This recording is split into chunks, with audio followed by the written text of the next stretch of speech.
les Centrafricains ne connaissent pas Boganda. Boganda a laissé une œuvre immense. Il a mené une lutte non armée. Et il est parvenu à la dignité de l'homme. Il a dit que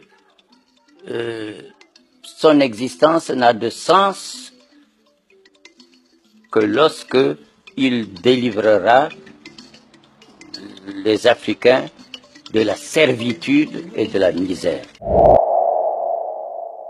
Le 29 mars 1959, en pleine campagne électorale, Barthélemy Boganda se rend à Berberati pour présenter les nouvelles institutions et le nouveau drapeau de la République centrafricaine. Cependant, son retour en Bangui prend une tournure dramatique. L'avion régulier qu'il emprunte s'écrase mystérieusement dans la savane de la Lobaye, ne laissant aucun survivant parmi les 9 occupants. Ce tragique accident engendre rapidement plusieurs spéculations. Certains parlent d'un simple accident, d'autres parlent d'assassinat déguisé. Aujourd'hui, nous allons explorer non seulement les circonstances entourant ce mystérieux accident, mais aussi la vie et l'héritage de ce leader visionnaire. Cette vidéo retrace l'histoire de la République centrafricaine et de son père fondateur. Je vous prie alors de bien rester scotché jusqu'à la fin. L'histoire de Barthélemy Boganda, c'est maintenant.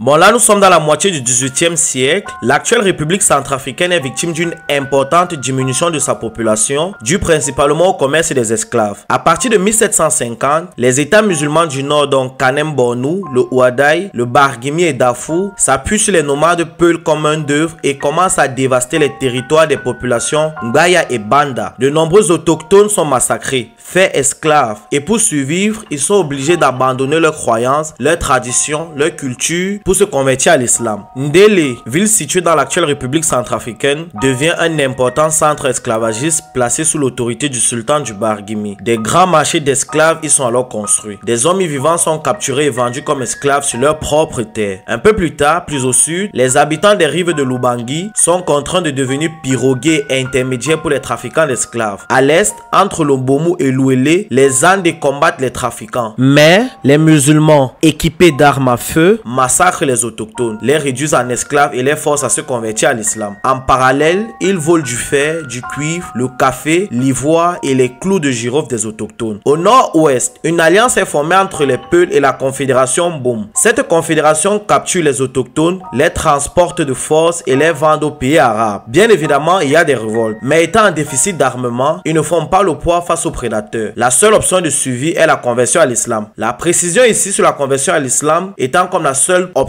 de survie importante pour comprendre pourquoi et comment les Centrafricains qui ont leurs croyances sont devenus musulmans. Bon, pendant cette traite arabo-musulmane que subissent les autochtones, les femmes sont violées, elles contractent la syphilis et la gonocoxie. N'ayant aucun moyen de protection, les infections se propagent et les individus infectés deviennent stériles et d'autres meurent. Des grandes épidémies comme la variole et la rougeole frappent également les habitants. À cause de cette traite arabo-musulmane, le pays se vide car de nombreux Centrafricains sont vendus en Afrique du Nord, en Égypte, au Soudan et au Proche-Orient.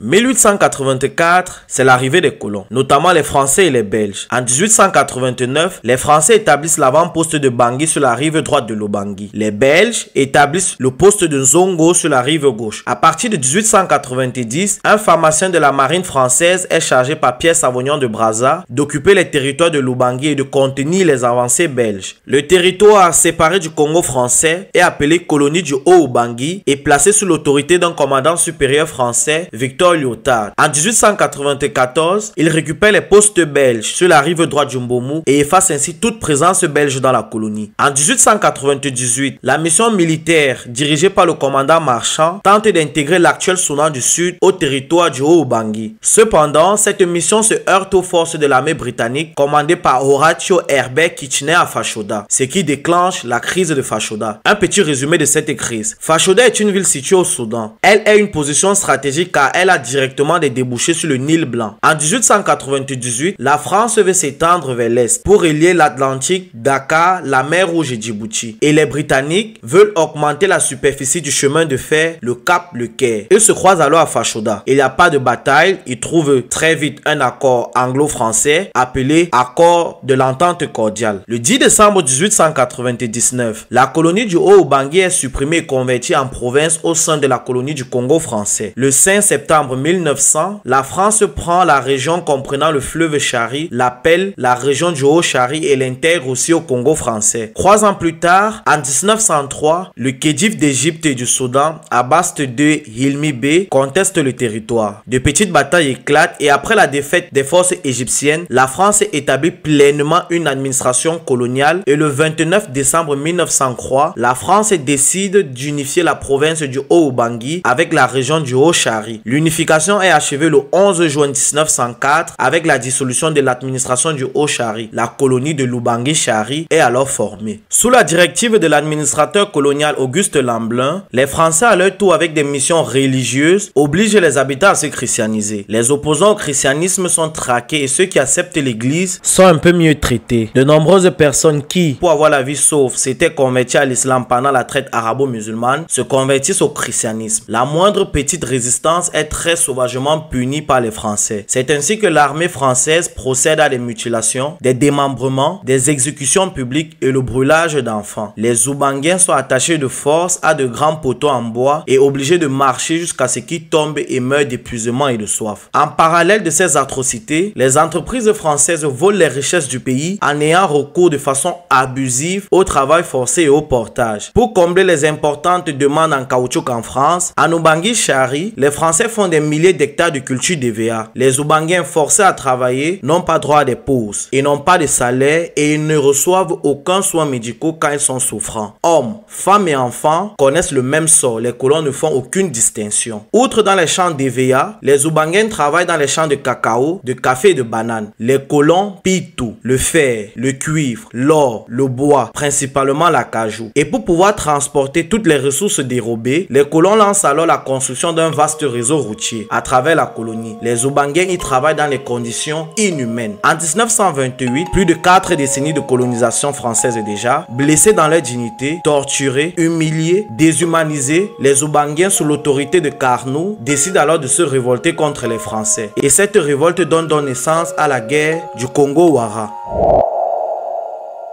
Avant de plonger dans la guerre du Congo-Wara, j'aimerais avec votre permission parler d'abord de Carnot, la tête de la révolte. Carnot à langue Ngbaya signifie celui qui peut changer le monde. Son vrai nom est Barkange Numbe. Il est un guide religieux, médecin traditionnel Ngbaya et originaire de la région du bassin de la rivière Sanga. Déjà quelques années plus tôt, il commençait à prôner la résistance non violente contre les colonisateurs français, en réponse à la mobilisation et à l'exploitation inhumaine des populations locales, notamment dans la construction du chemin de fer et l'extraction du latex. Il s'oppose également aux Européens et aux Peuls, administrant au nom de la France certaines régions du territoire Ngbaya situées dans le Cameroun français. Carnot prône un renversement pacifique des Français et des Peuls en utilisant la médecine traditionnelle locale, symbolisée par un petit bâton crochu appelé Congo-Wara qu'il distribue à ses disciples. Un mouvement se forme alors autour de Carnot, incitant les gens à ne plus travailler pour les Blancs. Il instaure la cérémonie du Congo-Wara, destinée à enseigner aux guerriers comment transformer les Blancs en gorilles et comment être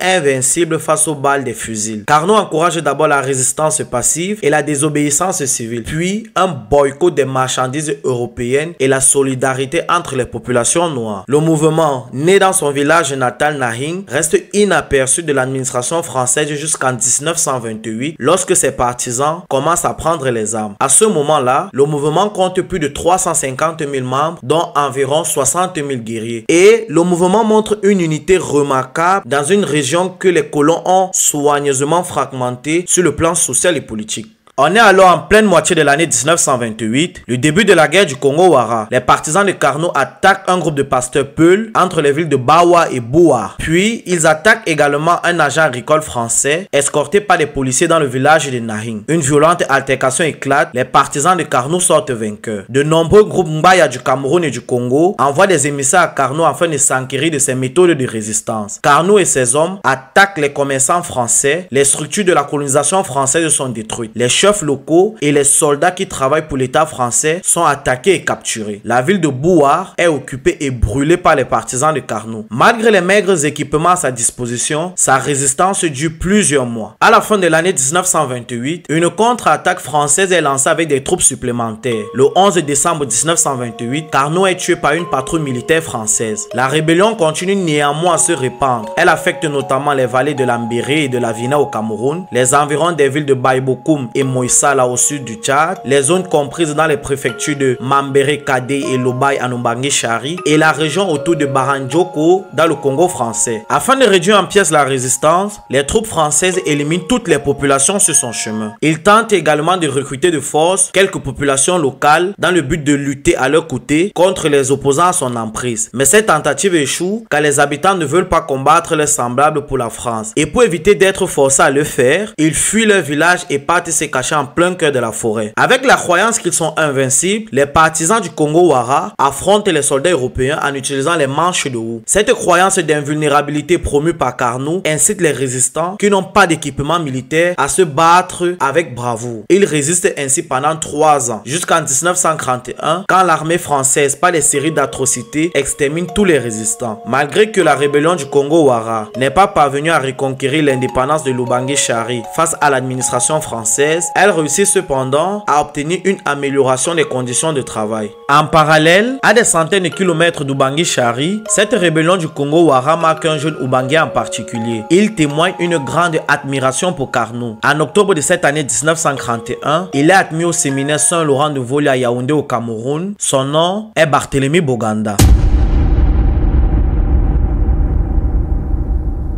Selon sa biographie officielle, Barthélemy Boganda, de son vrai nom Boganda, naît le 4 avril 1910 à Bobangi. Il est l'avant-dernier d'une famille de 12 enfants. Au cours d'une opération militaire menée contre son village, son père Swalak P est assassiné. Plus tard, sa mère est battue à mort par les colons pour ne pas avoir apporté assez de caoutchouc. C'est ainsi que, n'ayant même pas encore 10 ans, le jeune Boganda se retrouve orphelin. En 1920, atteint de variole, il est transporté chez un de ses oncles par son demi-frère Norbert Yangongo. Au cours du trajet, les deux frères rencontrent une patrouille. Pris de panique, Norbert s'enfuit, laissant son frère seul sur le chemin. Le lieutenant Meyer, sensible à son état, le recueille et le confie à l'orphelinat de Mbaïki. Quelques mois plus tard, le père spiritain Gabriel Herriot décide d'amener Boganda avec lui à l'internat de la mission Saint-Jean-Baptiste de Bétou. Le jeune orphelin, qui se révèle très doué, en juste quelques semaines, apprend à lire et à écrire à Lingala. Lorsque la mission de Bétou ferme en 1920, il est transféré à Saint-Paul des Rapides de Bangui. Le 24 décembre 1922, il se convertit officiellement au christianisme et prend le nom de Barthélemy. Plus tard, il fait la rencontre de Monseigneur Jean-René Caloche qui lui apprend à lire et à écrire en français. Le jeune Boganda se découvre alors une vocation de prêtre. Ne pouvant l'envoyer en France, les missionnaires l'inscrivent en octobre 1928 au petit séminaire de Brazzaville. Et c'est en cette année de 1928 qu'éclate la guerre du Congo-Wara. À Brazzaville,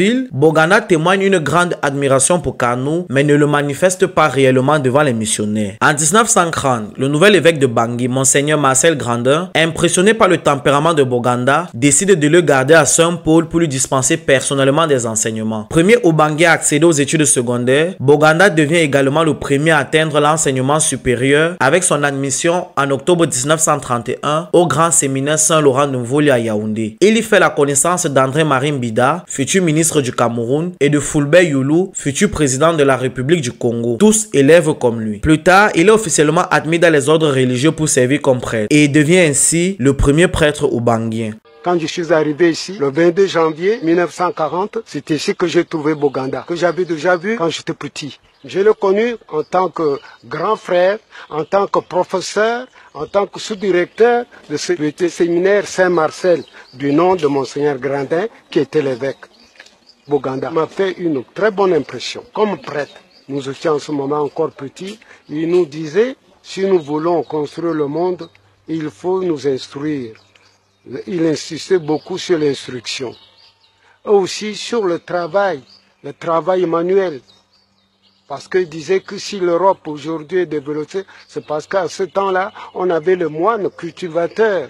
Il parlait beaucoup de prêtres paysans. Et lui-même, vous savez, quand il était devenu prêtre, il s'intéressait beaucoup à tout ce qui regarde le social. et non pas seulement prêcher le bon Dieu. Il faut aussi que nous puissions comprendre que c'est par le travail qu'on développe le pays. En octobre 1937, on lui confie la direction du nouveau petit séminaire Saint-Marcel à Bangui, avec pour mission de christianiser les autochtones hostiles à l'église. Le 27 mars 1938, 3000 fidèles viennent assister en la cathédrale Notre-Dame de Bangui à l'ordination de Barthélemy Boganda, le premier prêtre noir du clergé de Bangui-Chari. Le lendemain, il prononce sa première messe. En octobre 1941, il est affecté à la mission Saint-Joseph de Bambari avec la charge de christianiser la population Banda. Bon, à ce niveau, je tiens à rappeler que les Banda, l'un des groupes ethniques qui a été le plus affecté par les mouvements esclavagistes musulmans et arabes. L'esclavage, les déportations et les pratiques coloniales ont eu des conséquences désastreuses sur les Banda. Beaucoup d'entre eux sont devenus musulmans, tandis que d'autres, malgré tous les coups, sont restés fidèles à leur tradition. Et là, nous sommes en 1941. Toute mission évangélique avec les Banda a toujours échoué. Bon, pour qu'il puisse mener à bien sa mission, Boganda se voit confier la jeunesse des écoles et l'action pastorale dans la subdivision. Contrairement à ses prédécesseurs et supérieurs français, pour qui la priorité est tout simplement de christianiser, Boganda conçoit son action religieuse comme inséparable de son action sociale. Alors qu'il n'a pour mission de tout simplement christianiser, il décide de développer l'économie, d'éduquer la population et d'augmenter le taux de scolarisation. Sa ligne directive devient l'évangile pour l'école, l'évangile pas à l'école. Petit rappel, à cette époque, le Bangui-Chari est la colonie la moins scolarisée avec un taux de scolarisation en dessous de 2%. Malgré les faibles moyens à sa disposition, il met en pratique ses préceptes. Les résultats sont plutôt concluants. L'église est pleine tous les dimanches. Il profite pour dispenser des cours élémentaires, comme compter, se présenter et saluer. Une économie commence à se développer avec des plantations de manioc, de bananes et la construction d'ateliers de fabrication de meubles. À côté de cette réussite, Boganda persécute les familles qui restent attachées aux traditions. Il interdit le mariage forcé et la polygamie, ce qui ne plaît pas au chef Banda, car ces pratiques font partie des coutumes. En interdisant le mariage forcé et la polygamie, il diminue considérablement les naissances, ce qui déplaît aux colons, car ils ont besoin des enfants, des jeunes, pour travailler dans leurs plantations. Et quand on plante l'EVA, ce n'est qu'après 8 ans qu'on peut extraire du latex pour en faire du caoutchouc. Il s'attire donc déjà les premiers mécontentements de l'administration coloniale. Prétestant qu'il a un comportement très ferme envers les indigènes, prétestant le droit de chaque peuple à garder ses coutumes, l'administration coloniale, avec la complicité des pères Hémé et Morando, le mute en juin 1946 à la mission Saint-Pierre-Clavé de Bangansou. Et cette mutation, sanction entre parenthèses, marque la rupture entre Boganda et les religieux installés en Bangui-Chari.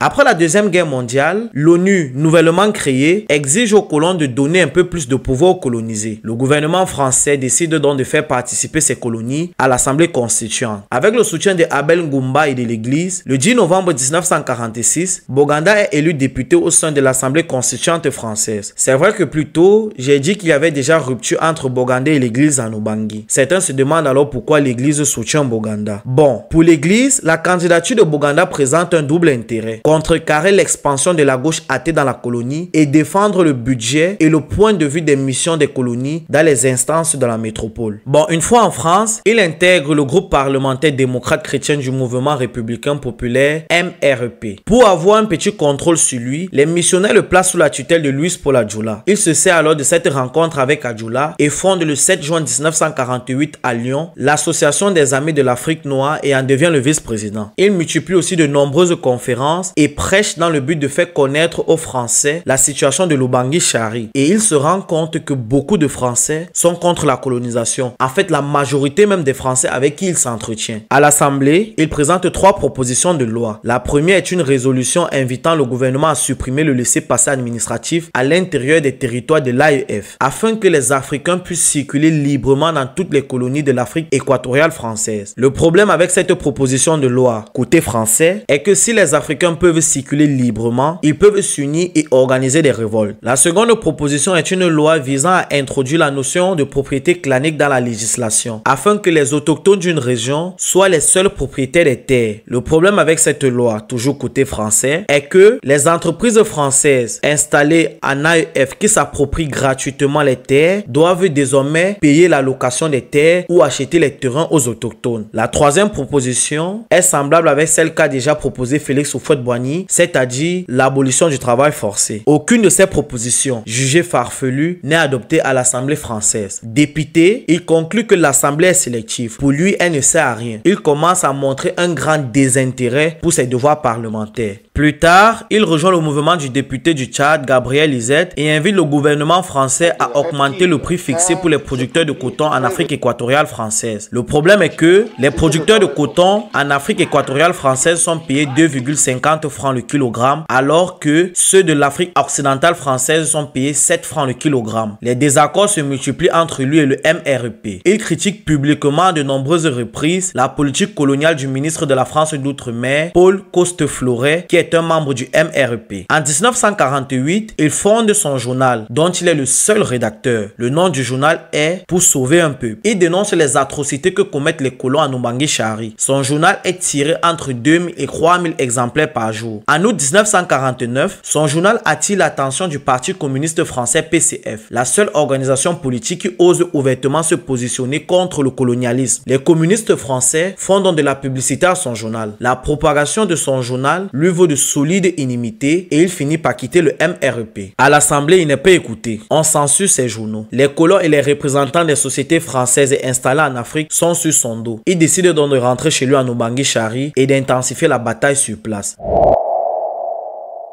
Une fois installé en Ubangui-Chari, il crée une formation politique, l'Union Ubanguienne. Puis, pour mobiliser les autochtones pour la défense de leurs propres intérêts économiques, il fonde la société coopérative de l'Ubangui Lobai Lessé, la Soukololé. Pour lancer la Soukololé, il formule auprès du conseil représentatif une demande de subvention. Elle lui est refusée. Pour atteindre ses objectifs, il injecte alors la grande partie de ses indemnités parlementaires. Il commence à obtenir une meilleure rémunération pour les productions villageoises, ce qui fâche l'administration coloniale. Boganda devient alors la cible de la répression coloniale. Son domicile est constamment perquisitionné par des gendarmes armés. De nombreux membres et le secrétaire de la Soukololé sont incarcérés sans raison. Puis, les autres membres de la Soukololé, laissés en liberté, dilapident tous les fonds. La coopération tombe et les économies de Boganda avec. Plus tard, il fonde le mouvement d'évolution sociale de l'Afrique noire, le MESAN. Malgré sa vocation interafricaine, le MESAN ne parvient à s'implanter réellement qu'en Ubangui-Chari. Les autres élites africaines refuse et ne s'aligne pas. Malgré leur non-alignement, il prend son projet au sérieux. Il définit le slogan du mouvement: nourrir, vêtir, guérir, instruire et loger. Il réussit à avoir de nombreux partisans et il assure seul la direction. À Bangui, il fonde un nouveau journal, Terre africaine. Il dénonce et critique toutes les manigances de l'administration coloniale. L'élimination du chef coutumier Nzileka par les soldats aux ordres du juge Renaud. Bien évidemment, ces vérités lui causent de nombreux problèmes. Les colons le condamnent à 45 jours de prison ferme.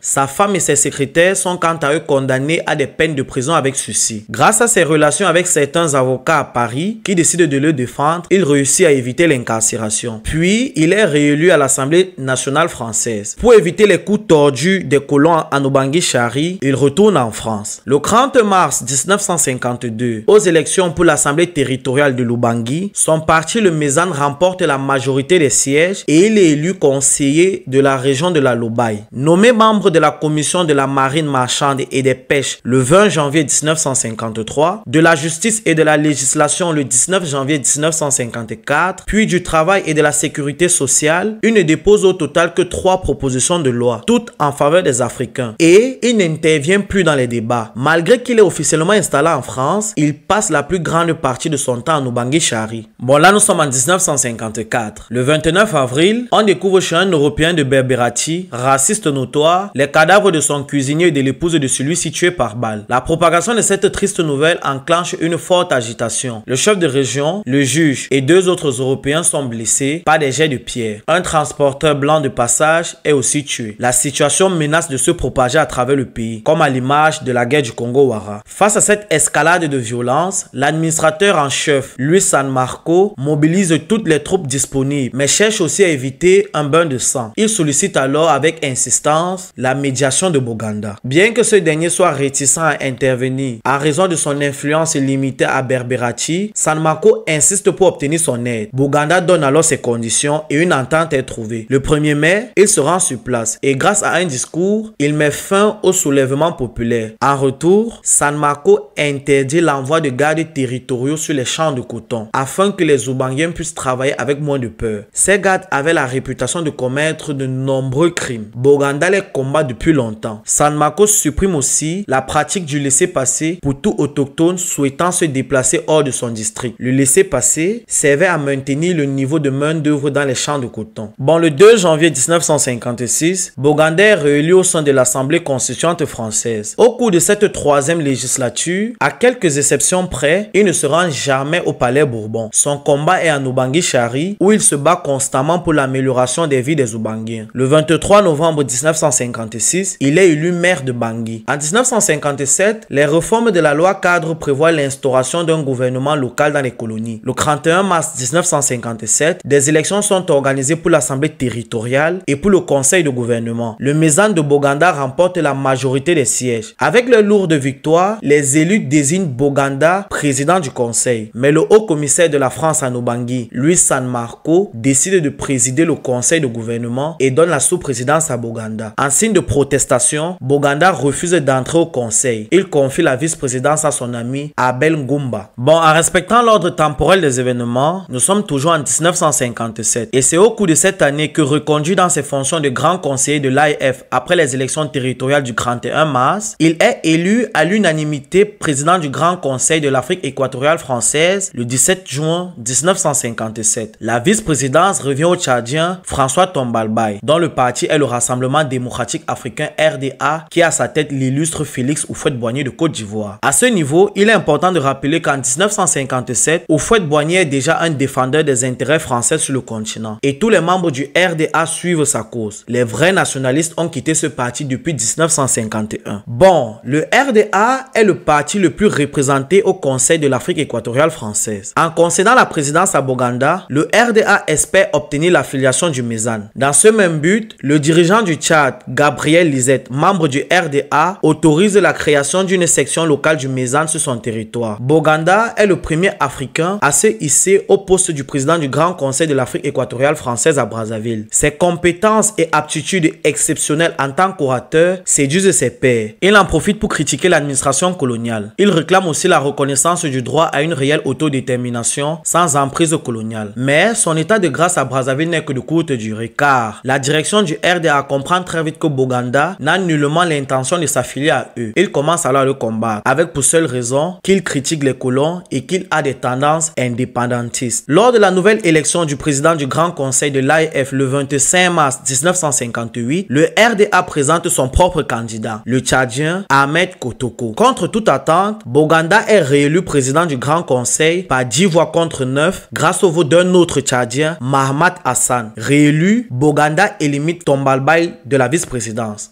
En mai 1958, De Gaulle revient au pouvoir en France, tout d'abord comme président du Conseil. Avec son homme de l'ombre Jacques Foccart, il accorde un fort intérêt à l'Afrique. Un comité consultatif chargé des questions relatives au territoire d'outre-mer est alors formé par les Sénégalais Léopold Sédar Senghor et Lamine Gueye, l'Ivoirien Félix Houphouët-Boigny, le Malgache Philibert Tsiranana et le Tchadien Gabriel Lisette. Bien que première personnalité politique de l'AEF, Boganda n'est pas associé au groupe. Paris ne l'apprécie pas à cause de ses positions contre le système colonial. Il est aussi jugé peu malléable et imprévisible. De Gaulle discute alors des colonies africaines avec les Africains qu'ils ont déjà réussi à détourner. Bon, en juillet 1958, Léopold Sédar Senghor fonde le Parti du regroupement africain PRA, un nouveau rassemblement interafricain, fédéraliste et concurrent du RDA. Bien que se méfiant des réelles intentions de Senghor, le Mézan s'y affilie. En août 1958, certains pays africains sont déjà indépendants et avec la montée du nationalisme dans toutes les colonies, De Gaulle présente alors son projet de communauté franco-africaine et organise un référendum par lequel les colonies ont le libre choix, libre entre parenthèses, de voter oui pour la communauté ou alors non pour l'indépendance. Boganda opte donc rapidement pour le non. Au nom de cette foule enthousiaste qui vous acclame depuis 24 heures, au nom des 4 territoires de l'AEF et de leur population et à mon nom propre, J'adresse au président du Conseil de gouvernement de la République le souhait de bienvenue dans la capitale de la Fédération haïtienne. Nous sommes convaincus que vous êtes venus aujourd'hui pour achever l'œuvre entreprise à la conférence de Brazzaville et consacrer par un engagement solennel une AEF en marche vers son indépendance. Parlez, Monsieur le Président, parlez sans équivoque. Nous répondrons de même le 28 septembre. On dit, nous avons droit à l'indépendance. Mais certainement oui. D'ailleurs, l'indépendance, quiconque la voudra, il pourra la prendre aussitôt. Le 24 août 1958, De Gaulle est en tournée à Brazzaville. Jacques Foccart, faisant partie de la délégation qui accompagne De Gaulle, menace Boganda et l'oblige à voter pour le oui s'il veut voir sa vie épargnée. Sous la contrainte de Foccart, le 28 septembre, le oui au référendum l'emporte en Obangué Chari. Député, Boganda se rend compte qu'il est le seul en Afrique équatoriale française qui a dit initialement non. Il arrive alors à la conclusion qu'une seule personne ne peut combattre la puissance coloniale française. Il présente alors son projet, les États-Unis d'Afrique latine. Plus jeune, Boganda fait quelques pays de l'AEF, notamment le Cameroun et le Congo. Il a pu remarquer de nombreuses similitudes dans les cultures. Il y a des tribus qu'on retrouve au Cameroun, en Centrafrique, au Tchad et au Congo. Les langues se ressemblent, tous ces États sont colonisés par la France et ont pour langue officielle le français. Et au moins 30% des populations de ces États sont chrétiens. Il commence alors à critiquer l'artificialité des frontières coloniales. Bon, après le référendum, toute l'Afrique équatoriale française approuve la communauté. Pour Boganda, rien ne s'oppose à ce que tous les États membres de l'AEF deviennent un État membre unique de la communauté franco-africaine et accèdent comme un seul État à l'autonomie interne. Il propose alors de renommer l'ensemble République centrafricaine. Le 17 octobre 1958, du haut de la tribune du Grand Conseil, il lance un appel pour la création des États-Unis d'Afrique latine qui seraient constitués du Congo, du Cameroun, de la République centrafricaine et du Rwanda-Ourandi. Le Rwanda-Ourandi est aujourd'hui les territoires qu'occupent le Rwanda et le Burundi. Pour promouvoir son ambition, il avance plusieurs arguments. La viabilité financière, le poids économique et politique qu'une telle union pourrait avoir, la grande disponibilité d'hommes pour pouvoir former une grande armée, la suppression des frontières installées par les colons, la possibilité pour les habitants de circuler librement dans toute l'Afrique équatoriale française. Malgré la pertinence de ces arguments, les chefs des autres pays de l'AEF refusent de le soutenir et rejettent ces idées, principalement le premier ministre du Congo, l'abbé Fulbert Yulu.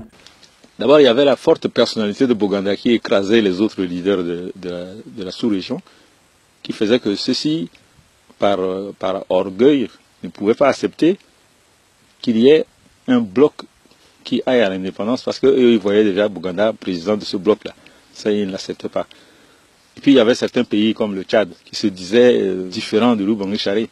Tombolba, il pensait que Boganda voulait enlever les parties de Moundou pour attacher à l'Oubangui Chari à travers un abbé qui était à Moundou. Et au Congo-Brazza, Opangol au départ était pour aller en bloc à l'indépendance, mais après Yulu l'a renversé. Yulu a préféré traiter avec ses frères Bakongo du Congo ex-Zaïre. Le Gabon voulait rester dans son côté avec Léomba et ne voulait rien savoir de l'union que Boganda voulait créer. Donc Boganda a dit, je suis entouré de traîtres, et il a amené la République centrafricaine à se proclamer république seule, rien qu'avec le Oubangui Chari.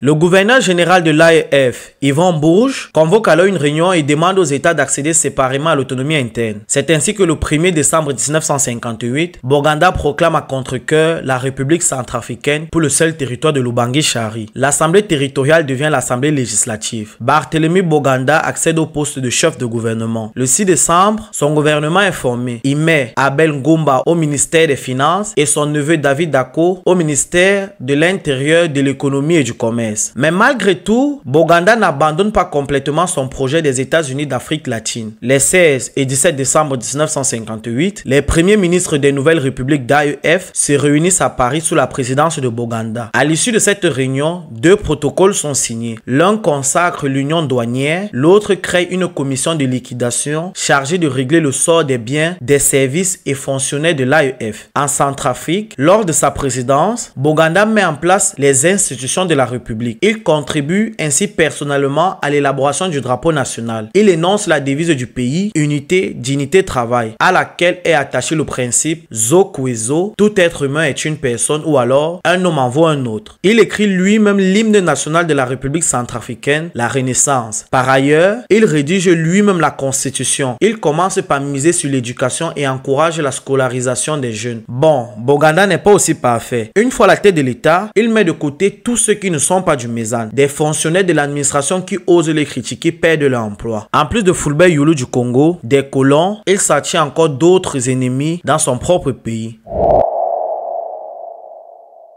Nous sommes alors le 29 mars 1959. En pleine campagne électorale, Boganda se rend à Berberati pour présider une cérémonie de présentation des nouvelles institutions et du nouveau drapeau. L'avion régulier qu'il emprunte pour entrer à Bangui s'écrase dans la savane arborée de la Lobaye à un endroit appelé Boukpayanga. Aucun des 9 occupants de l'appareil ne survit à l'accident. Rapidement, plusieurs hypothèses fusent sur les vraies circonstances de son décès. Certains parlent d'accident, d'autres parlent d'assassinat commandité par son neveu David Dako. Le journaliste Pierre Péan évoque une possibilité de complot entre Roger Guérillo et Michel Jourdain, la femme de Boganda, car Boganda avait épousé une Française qui a bénéficié de plusieurs assurances vie souscrites par lui-même peu de temps avant l'accident. En réalité, il est impossible de parler avec certitude, car jusqu'aujourd'hui, la France refuse d'ouvrir les archives. Bon, pour moi, je dis encore bien pour moi, je retiens la version qui me semble vraie. Cette version est celle qu'on trouve dans le livre Barthélemy Boganda, édité chez Sepia en 1995 de Pierre Calque. Il est un juriste, administrateur colonial français, historien spécialiste de l'Obangi-Chari et de la République centrafricaine. Il rapporte que Boganda a reçu au début de l'année 1959 des lettres de menaces de mort postées depuis le Congo. Il évoque un colis piégé remis par un mystérieux jeune homme au moment du départ de l'avion. Il affirme que les conclusions des enquêteurs venus de Paris soutiennent qu'une explosion est survenue en plein vol. La non-publication du rapport de l'accident au journal officiel apparaît pour Calque comme une possible implication de la France. Le 3 avril, une foule immense se rassemble pour les obsèques de Boganda à la cathédrale Notre-Dame de Bangui. Le soir même, il est enterré à Bobangui